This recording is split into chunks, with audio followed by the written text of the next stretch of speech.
আজি আমি আলোচনা কৰিবলৈ লৈছো ভ্ৰষ্ট লগ্ন চুটি গল্পটিৰ প্ৰশ্নোত্তৰখিনি। এই গল্পটিৰ গল্পকাৰ হৈছে নিৰুপমা বৰগোহাঁই। প্ৰথম প্ৰশ্নটি স্ক্ৰীনত দেখা পাইছা তোমালোকে। নিৰুপমা বৰগোহাঁইৰ এটি চমু পৰিচয় দিয়া। বা এনেকেও আহিব পাৰে যে নিৰুপমা বৰগোহাঁইৰ সাহিত্য কৰ্মৰ বিষয়ে এটি আভাস দিয়া, তেতিয়াও এইখিনি লিখিলেই হ'ব। এইখিনি তুলি লোৱা হৈছে তোমালোকৰ পাঠ্যপুথিৰ পৰা। অসমীয়া উচ্চতৰ সাহিত্য সংকলন বুলি যিখন পাঠ্যপুথি আছে, HS ফাৰ্ষ্ট ইয়াৰৰ, তাতে গল্পটিৰ পিছফালে নিৰুপমা বৰগোহাঁইৰ পৰিচয় দিয়া আছে।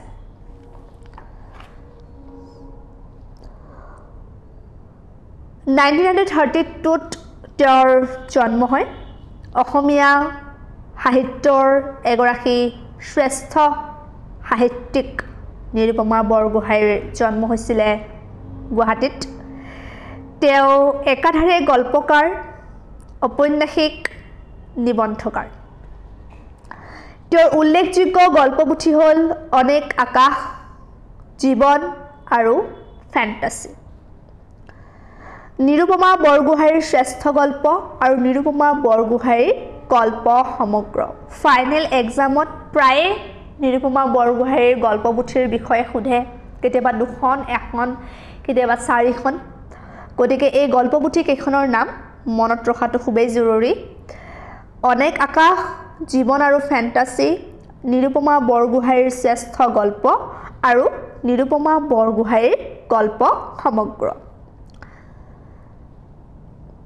তেওঁৰ উপন্যাস কেইখন হৈছে সেই নদী নিৰৱধি, এজন বুঢ়া মানুহ, দিনৰ পিছত দিন, হৃদয় এক নিৰ্জন দ্বীপ, ইপাৰৰ ঘৰ সিপাৰৰ ঘৰ, অন্য জীৱন আৰু অভিযাত্ৰী। তেওঁৰ উপন্যাস কেইখনৰ নাম। আৰু অভিযাত্ৰী উপন্যাসৰ বাবে নিৰুপমা বৰগোহাঁইয়ে 1996ত সাহিত্য অকাডেমী বঁটা লাভ কৰিছিল তেওঁ অভিযাত্ৰী উপন্যাসখনৰ বাবে। 2003ত তেওঁ অসম উপত্যকা সাহিত্য বঁটা লাভ কৰিছিল অভিযাত্ৰী উপন্যাসখনৰ বাবে। 2টা বঁটা লাভ কৰিছিল। খুবেই সুন্দৰ উপন্যাস অভিযাত্ৰী, কেতিয়াবা সুযোগ পালে পঢ়িবা। ইংৰাজী আৰু অসমীয়া সাহিত্যৰ স্নাতকোত্তৰ ডিগ্ৰীধাৰী শ্ৰীমতী নিৰুপমা বৰগোহাঁইয়ে 1954ৰ পৰা 1966লৈ স্কুল আৰু কলেজত শিক্ষকতা কৰিছিল। টিচাৰ আছিলে তেওঁ বেছিকেলি। পৰৱৰ্তী কালত তেওঁ সাংবাদিকতা বৃত্তিৰ সৈতে জড়িত হৈ পৰে। গুৱাহাটীৰ পৰা প্ৰকাশিত সাপ্তাহিক জনজীৱন কাকতৰ সম্পাদিকা আছিল আৰু সাপ্তাহিক নীলাচল কাকতৰ সহকাৰী সম্পাদক হিচাপে তেওঁ সেৱা আগবঢ়াইছিল। এইটো শৰ্ট কুৱেশ্যন প্ৰায়ে আহে, নিৰুপমা বৰগোহাঁইয়ে সম্পাদন কৰা কাকত কেইখনৰ নাম। এখনত তেওঁ সম্পাদিকা আছিল, সেইখনৰ নাম হৈছে জনজীৱন, আৰু সাপ্তাহিক কাকত আছিলে উইকলি। আৰু নেক্সটখনো সাপ্তাহিকে আছিল, সেইখনৰ নাম হৈছে নীলাচল, আৰু সেইখন কাকততে সহকাৰী সম্পাদক হিচাপে কাম কৰিছিল। আৰু আমাৰ পাঠত অন্তৰ্ভুক্ত তেওঁৰ গল্প ভ্ৰষ্ট লগ্ন গল্পটি প্ৰথমতে অসম বাণীত প্ৰকাশ হৈছিল। যিয়ে অসমীয়া মেগাজিন বা অসমীয়া নিউজ পেপাৰ পঢ়া তেওঁলোকে জানা, গল্পকাৰ ঔপন্যাসিকসকলে কাকতত লিখে গল্পবোৰ, তাৰ পিছতহে সেইবোৰ সংকলন হিচাপে পাব্লিছ হয় বা একগোট কৰা হয় সেইবোৰক। আৰু নিৰুপমা বৰগোহাঁইৰো ভ্ৰষ্ট লগ্ন গল্পটি অসম বাণীত প্ৰকাশ হৈছিল। পৰৱৰ্তী সময়ত দিলীপ চন্দন সম্পাদিত অসম বাণীৰ শ্ৰেষ্ঠ গল্প নামৰ সংকলনত সংকলিত হয়। মানে অসম বাণীয়ে তেওঁলোকৰ কাকতত যিমান গল্প পাব্লিছ কৰিছিল তাৰে যিবোৰ শ্ৰেষ্ঠ গল্প আছিল তাৰে এটা বুক ওলাইছিল সংকলন এডিশ্যন ওলাইছিলে আৰু তাতে ভ্ৰষ্টলগ্ন গল্পটি সন্নিৱিষ্ট আছিল এই সংকলনৰ পৰা গল্পটি সংগ্ৰহ কৰা হৈছে তাৰ পৰাই এই গল্পটি তোমালোকৰ ইয়াতে উঠাই দিয়া হৈছে শৰ্ট কোৱেশ্চন আহিব পাৰে যে ভ্ৰষ্টলগ্ন গল্পটি কৰ পৰা তুলি দিয়া হৈছে দিলীপ চন্দন সম্পাদিত অসমবাণীৰ শ্ৰেষ্ঠ গল্প নামৰ সংকলনৰ পৰা ভ্ৰষ্টলগ্ন গল্পটি পাঠ্যপুথিত উঠাই দিয়া হৈছে প্ৰগতিশীল মানৱতাবাদী লেখিকা নিৰুপমা বৰগোহাঁইৰ গল্পৰ অন্যতম বৈশিষ্ট্য হ'ল নাৰীবাদী চিন্তাৰ প্ৰকাশ নাৰীবাদী এগৰাকী নাৰীৰ চিন্তাধাৰা তেওঁৰ মন মগজুত কেনেধৰণৰ চিন্তাধাৰা চলে বা তেওঁৰ ভিতৰৰ জগতখন মনোজগতখন কেনেকুৱা তাৰে এটা আভাস আমি ভ্ৰষ্টলগ্ন গল্পটিৰ দ্বাৰা পাওঁ আৰু ভ্ৰষ্টলগ্নত এনে এটা চিন্তাৰ সুন্দৰ প্ৰকাশ ঘটিছে যেতিয়া তোমালোকে গল্পটি পঢ়িবা তেতিয়া গল্পটিৰ যিটো মেইন কেৰেক্টাৰ মঞ্জুলাৰ জীৱনৰ যি ভাৱধাৰা বাহিৰৰ জগত আৰু ভিতৰৰ তাইৰ মনৰ ভিতৰৰ জগতখন আমি সুন্দৰকৈ গল্পটিৰ জৰিয়তে গম পাওঁ আৰু এই গল্পটিৰ প্ৰকাশৰ জৰিয়তে গল্পটিত মঞ্জুলাৰ মনোভাৱৰ বিশ্লেষণৰ জৰিয়তে নিৰুপমা বৰগোহাঁইৰ যি চিন্তাধাৰা নাৰীৰ সেয়া পৰিস্ফুট হৈ উঠে নিৰুপমা বৰগোহাঁইয়ে কোনখন উপন্যাসৰ বাবে আৰু কেতিয়া সাহিত্য অকাডেমি বঁটা লাভ কৰিছিল 1996ত অভিযাত্ৰী উপন্যাসৰ বাবে তেওঁ সাহিত্য অকাডেমি বঁটা লাভ কৰিছিল নিৰুপমা বৰগোহাঁইৰ দুখন গল্প সংকলনৰ নাম লিখা নিৰুপমা বৰগোহাঁইৰ শ্ৰেষ্ঠ গল্প নিৰুপমা বৰগোহাঁইৰ গল্প সমগ্ৰ নিৰুপমা বৰগোহাঁইয়ে সম্পাদনা কৰা কাকতৰ নাম উল্লেখ কৰা গুৱাহাটীৰ পৰা প্ৰকাশিত সাপ্তাহিক কাকত জনজীৱন কাকতৰ তেওঁ সম্পাদিকা আছিল আৰু সাপ্তাহিক কাকত নীলাচল কাকতৰ তেওঁ সহকাৰী সম্পাদিকা আছিল এতিয়া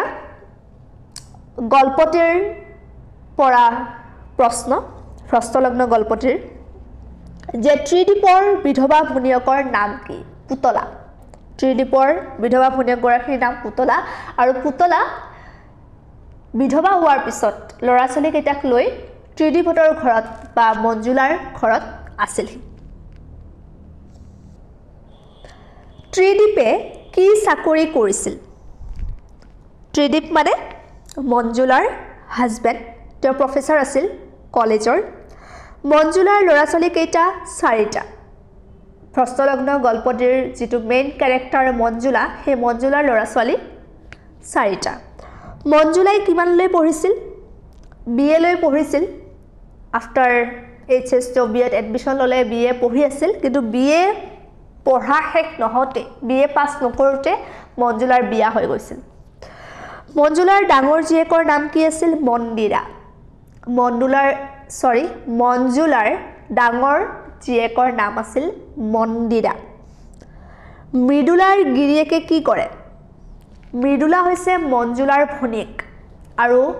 মঞ্জুলাৰ ভনীয়েক মৃদুলাৰ গিৰিয়েক এজন সাধাৰণ ব্যৱসায়ী আছিল প্ৰদীপ কোন আৰু তেওঁ ক'ত থাকে প্ৰদীপ হৈছে ত্ৰিদীপৰ ভায়েক আৰু তেওঁ কাশ্মীৰত থাকে চাকৰি সূত্ৰে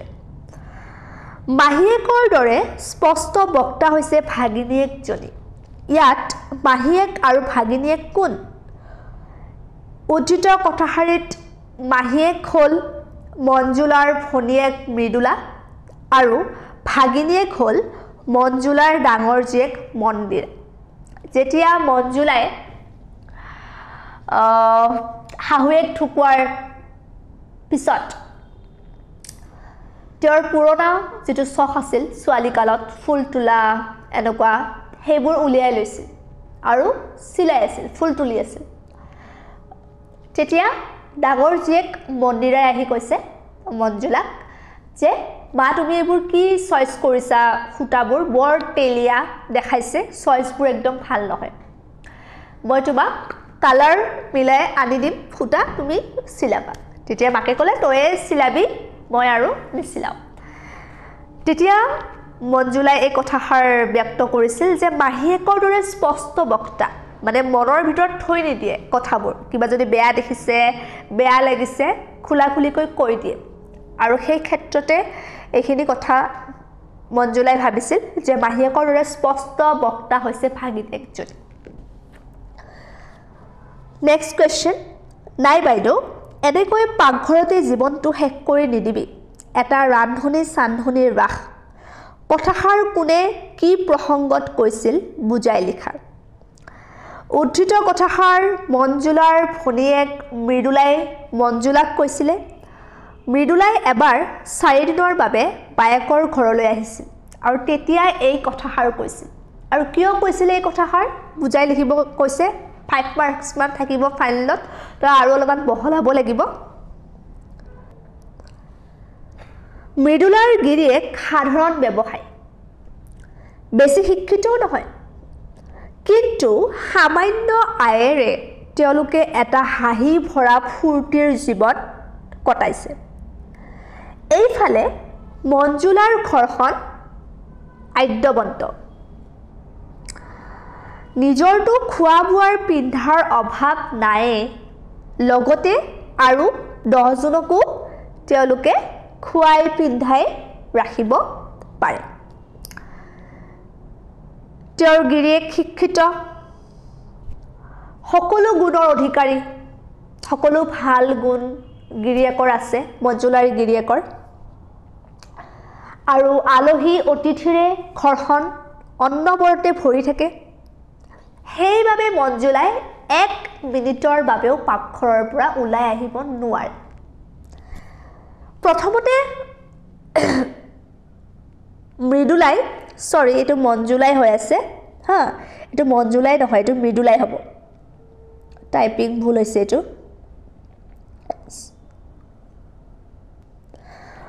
মৃদুলাই বায়েকহঁতৰ ঘৰলৈ আহি তবত মানিছিল কিয় তবত মানিছিল ঘৰৰ যি ঐশ্বৰ্য বিভূতি ঐশ্বৰ্য বিভূতি ৰন্ধা বন্ধাৰ যি আয়োজন যে ৰান্ধি বাঢ়ি একদম মানে ভৰপুৰ বিধে বিধে ব্যঞ্জন আলহী অতিথিৰ ভিৰ গাড়ীৰ ভিৰ ডাঙৰ ডাঙৰ গাড়ীত আহে আলহীবোৰ গতিকে মৃদুলাই খুব আচৰিত হৈছিল খুব আনন্দিত হৈছিল যে বায়েক ইমান ডাঙৰ ঘৰত আদ্যবন্তৰ ঘৰত বিয়া হৈছে ভাল লাগিছিল কিন্তু 4 দিন যেতিয়া মৃদুলাই থাকিলে আৰু দেখিলে যে বায়েক ৰাতিপুৱা পাকঘৰত সোমাই দিনৰ দিনটো পাকঘৰতে থাকে চাহ বনোৱা ভাত বনোৱা আকৌ ভাত বনোৱা চাহ বনোৱা আলহী আহিছে এটো কৰা হেতু কৰা তেতিয়া মৃদুলাই দেখিলে যে বায়েকে কি হৈছে ঘৰখনৰ ভিতৰতে বন্দী হৈ গৈছে কেৱল খাইছে খুৱাইছে ৰান্ধিছে আৰু বাঢ়িছে আৰু এইটোৱে বায়েকৰ জীৱন তাতকৈ আৰু বেলেগ জীৱন একো নাই তেতিয়া বায়েকৰ যি জীৱন ধাৰণৰ প্ৰণালী বা ঘৰখনৰ যি জীৱন ধাৰণৰ প্ৰণালী জীৱনটো জিয়াবলৈ যে সকলো যে পাহৰি গৈছে কেৱল ৰান্নাৰ পিছত খোৱা আৰু খোৱাৰ পিছত ৰান্না এইটোৱে সিস্টেম চলি আছিল তেতিয়া মৃদুলাই বায়েকক কৈছিল যে এনেকৈ পাকঘৰতে জীৱনটো শেষ কৰি নিদিবি বাইদেউ ৰান্ধনী চান্ধনী এটা ৰাখ কাৰণ